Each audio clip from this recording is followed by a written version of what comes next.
Hola, saludándolos mis estimados oyentes. Bienvenidos una vez más a su canal Médicos de Dios. Agradecer a todos los que se han tomado un tiempo para escuchar los capítulos anteriores y si aún no lo has hecho, te invito a escucharlos por la plataforma de podcast de tu preferencia y en nuestro canal Médicos de Dios por YouTube. Si crees que ha sido de bendición para tu vida, no dejes de compartir. Debemos dar por gracia lo que por gracia hemos recibido. Debemos seguir proclamando las buenas nuevas de salvación a todas las naciones. En el capítulo de hoy volveremos a abordar el pasaje de la traición de Judas a Jesús. Hoy, con la valiosa ayuda del Espíritu Santo, escudriñaremos una vez más las Escrituras para aprender e interiorizar las enseñanzas que Dios nos quiere transmitir a través de la lectura y meditación en la palabra. ¿Por qué abordar este tema que de forma indirecta hemos visto en los últimos 2 capítulos? La respuesta la encontraremos en la actitud de Jesús ante la situación que estaba viviendo. Volveremos a leer la porción bíblica para una mejor comprensión. Juan 18. Cuando Jesús terminó de orar, salió con sus discípulos y cruzó el arroyo de Cedrón. Al otro lado había un huerto en el que entró con sus discípulos. También Judas, el que lo traicionaba, conocía aquel lugar porque muchas veces Jesús se había reunido allí con sus discípulos. Así que Judas llegó al huerto a la cabeza de un destacamento de soldados y guardias de los jefes de los sacerdotes y de los fariseos. Llevaban antorchas, lámparas y armas. Jesús, que sabía todo lo que iba a suceder, le salió al encuentro. ¿A quién buscan?, preguntó. A Jesús de Nazaret, contestaron. Jesús dijo: Yo soy. Judas, el traidor, también estaba con ellos. Cuando Jesús dijo yo soy, dieron un paso atrás y se desplomaron. ¿A quién buscan?, volvió a preguntar Jesús. A Jesús de Nazaret, repitieron. Jesús contestó: ya dije que yo soy. Si es a mí a quien buscan, dejen que estos se vayan. Esto sucedió para que se cumpliera lo que había dicho: de los que me diste, ninguno se perdió. Simón Pedro, que tenía una espada, la desenfundó e hirió al siervo del sumo sacerdote cortándole la oreja derecha. El siervo se llamaba Malco. Vuelve esa espada a su funda, ordenó Jesús a Pedro. ¿Acaso no he de beber el trago amargo que el Padre me da a beber? Jesús conocía a Judas perfectamente. Incluso sabía de antemano que lo traicionaría. Vayamos a Juan 13 y 21, dice así del 21 al 23. Habiendo dicho Jesús esto, se conmovió en espíritu y declaró y dijo: de cierto os digo, que uno de vosotros me va a entregar. Verso 22. Entonces los discípulos se miraban unos a otros dudando de quién hablaba. Y uno de sus discípulos, al cual Jesús amaba, estaba recostado al lado de Jesús. Verso 24. A este, pues, hizo señas Simón Pedro para que preguntase quién era aquel de quien hablaba. Él entonces, recostado cerca del pecho de Jesús, le dijo: Señor, ¿quién es? Respondió Jesús: a quien yo diere el pan mojado, aquel es. Y mojando el pan, lo dio a Judas Iscariote, hijo de Simón. Y después del bocado, Satanás entró en él. Entonces Jesús le dijo: lo que vas a hacer, hazlo más pronto. Esto es una muestra de que Jesús todo lo sabe. Nada se esconde de Dios porque Él es omnisciente.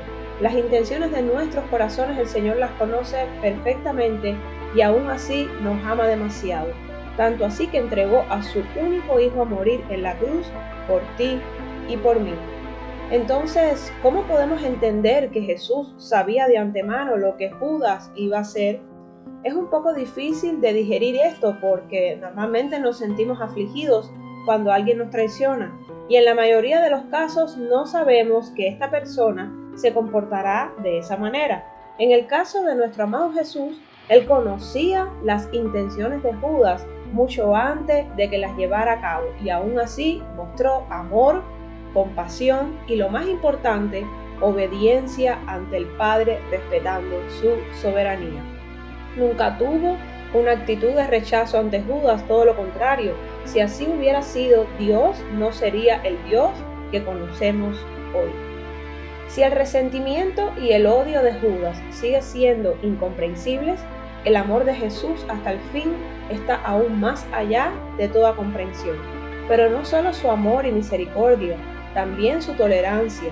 A lo largo de la Escritura no se recoge ningún pasaje donde nos muestra a Jesús enojado con Judas a pesar de sus acciones, y creo que la actitud de nuestro Señor es la que todos debemos seguir ante una circunstancia similar. ¿Por qué albergar rencor y resentimiento en nuestro corazón? ¿Quiénes somos nosotros para hacerlo si Cristo murió por nosotros pagando el precio de nuestras iniquidades? Qué triste realidad está escrita en Juan 1:11. Vayamos a la palabra y dice: a los suyos vino y los suyos no le recibieron. Hechos 4:11 dice, y este es Pedro hablando, el mismo que 3 veces lo negó. Y cito textualmente: Jesucristo es la piedra que desecharon ustedes los constructores y que ha llegado a ser la piedra angular. Volvemos a ver un contraste entre la actitud de Judas, incluso de Pedro, y la actitud de Jesús. Sabía que sería entregado. Dice Isaías 53:5, describe todo lo que sufriría en la cruz. Es un capítulo mesiánico y revelador que te invito a leer. Dice el verso 5, mas él herido fue por nuestras rebeliones, molido por nuestros pecados. El castigo de nuestra paz fue sobre él, y por su llaga fuimos nosotros curados.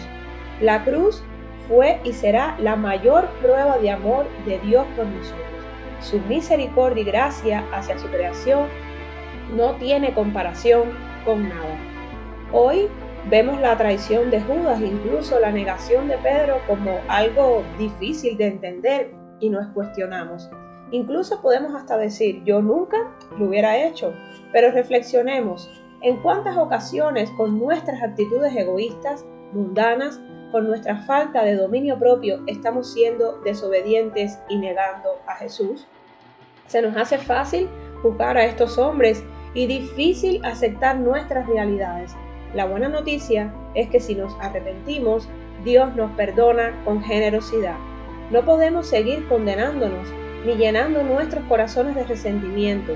A lo mejor por algo que alguien nos hizo, no podemos pagar mal con mal. Pablo lo deja bien claro en su carta a los Romanos capítulo 12.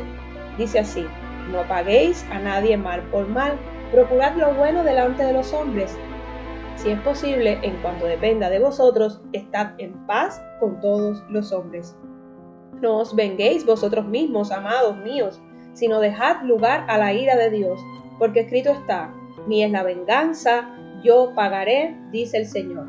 Así que, si tu enemigo tuviere hambre, dale de comer, si tuviere sed, dale de beber, pues haciendo esto, ascuas de fuego amontonarás sobre su cabeza. No seas vencido de lo malo, sino vence con el bien el mal. Esto mismo hizo Jesús. Él es nuestro mayor ejemplo a seguir.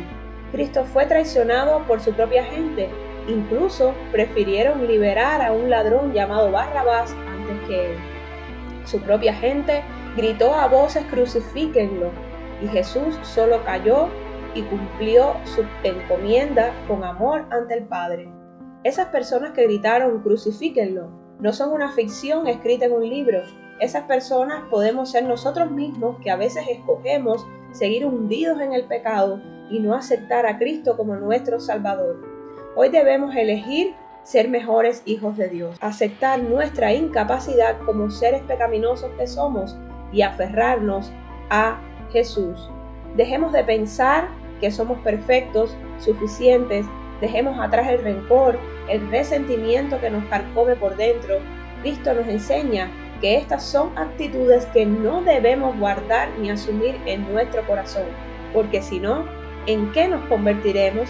Seamos capaces de perdonar, de seguir adelante, de cumplir nuestros propósitos en Dios, de ser mejores hijos de Dios mostrando compasión por el prójimo. Jesús fue crucificado por soldados romanos y sus palabras hacia ellos muestran el por qué debemos seguirlo. Dice Lucas 23:34. Jesús decía: Padre, perdónalos, porque no saben lo que hacen. Hoy quiero que reflexionemos en intimidad con el Espíritu Santo cuáles hubieran sido nuestras palabras ante Judas el traidor, Pedro el que lo negó y el pueblo gritando crucifíquenlo, y ante los soldados romanos. Este capítulo nos hace un llamado a ser más amorosos, tolerantes con el prójimo y obedientes ante el Padre. Jesús es el camino, la verdad y la vida.